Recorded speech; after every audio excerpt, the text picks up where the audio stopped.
This is part one of how I was stalked, harassed, doxxed,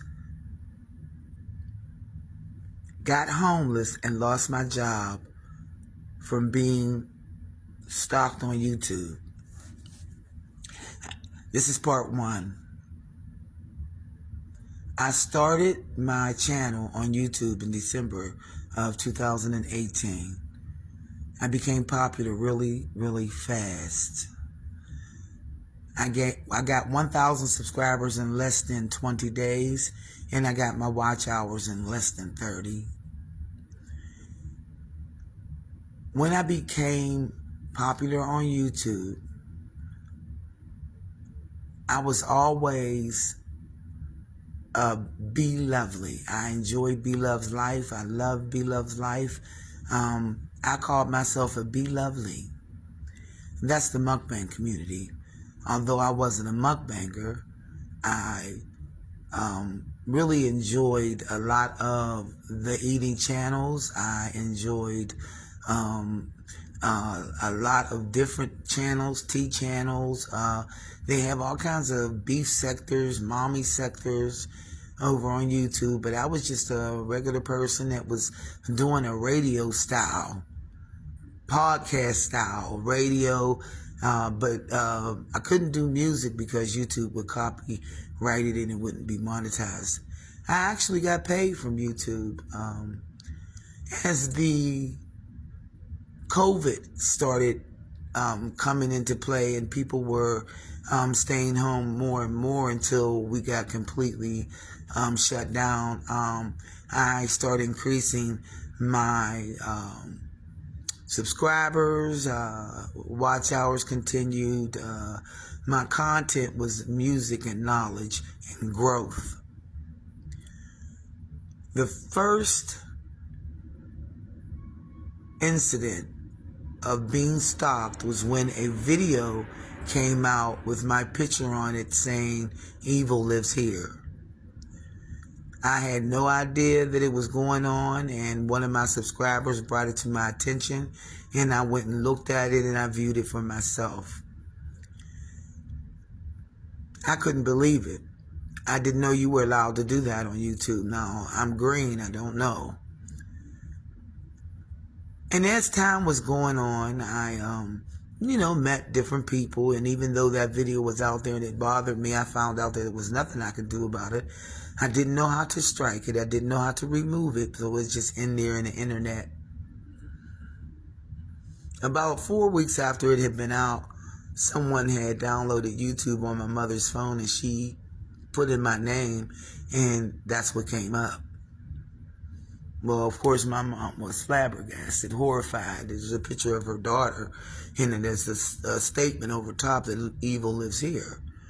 And being at the internet, and people being older, like, you just don't have that situation. You just don't. So,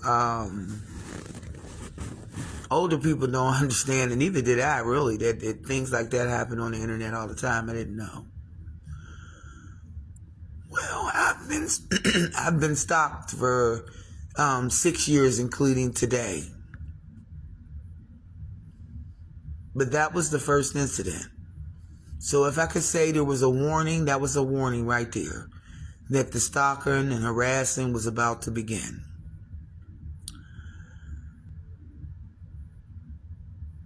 Somewhere after my mom had found out, and I calmed her down, I actually blocked the YouTube stream so she wouldn't have to run into anything like that. Needless to say, my mom's in her 80s, so.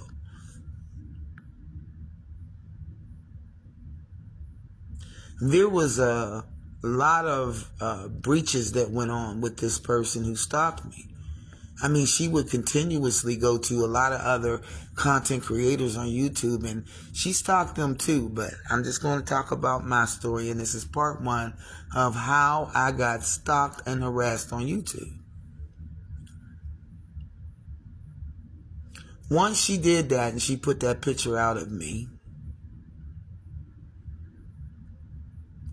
then I was going live, and one day a troll page came into my live and started saying all kinds of stuff, and it's a regular thing that happens when somebody trolls you. At this time, I didn't know that was the stalker. I just thought it was a regular troll. About 2 months after that troll in particular came in, another troll came in, and another one, until it became just a form of like harassing.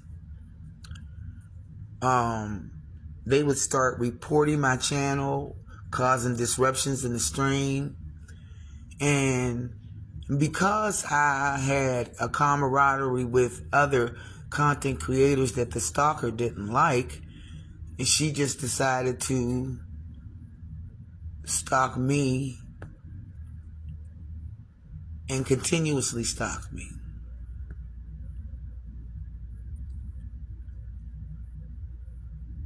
Six years, up and even to today. But okay, back to the story.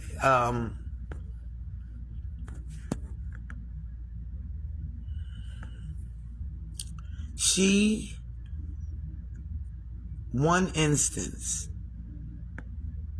she was on the YouTube and it came across, one of my subscribers told me about it, and I went over to look at the girl, and then she was actually dragging my name. The first thing she did was when I put up a picture of my son who passed away in 2001. He lived 19 hours. I had his picture in the memorial thing up there for him. And she copied that and she put down that the reason why you lost your child is because you were popping pills and taking drugs and he died, and that's what you get. And, just actually making a mockery of my son's death. I tried to strike her. The video that she put up, the live that she was doing, but I didn't know how to do it. And there was no one around on YouTube to help me.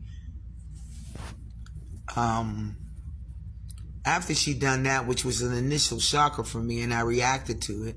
I mean, who thinks of somebody taking a picture that you put on your YouTube to memorialize the death of your infant son, and then somebody takes it and then says that, oh, well, I got your charts, I got your records, they told me, and I called them, and they told me the reason your son is because, of drugs. And I mean, you would not think that that would go on YouTube, would you? Would you? Okay. Well, she would watch my lives, and as I would go live, she would be recording my lives, reacting to my lives.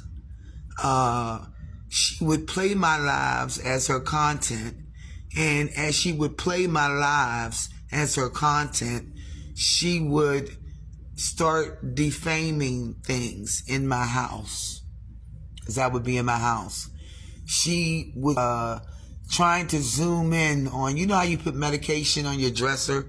She would zoom in on my dresser, try to find out what medicine I was taking, trying to call the pharmacy to say I was abusing medicine. She's done a lot. That's just the tip of the iceberg.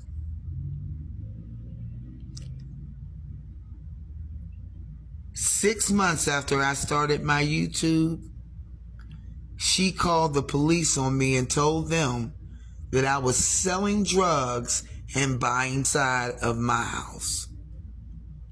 The police were called, dispatched to my house. That's the first time I knew that she was a stalker, and she, for part 2, it'll be coming up shortly. How I got stalked on YouTube. Lost my job, became homeless, and I'm actually to get on camera.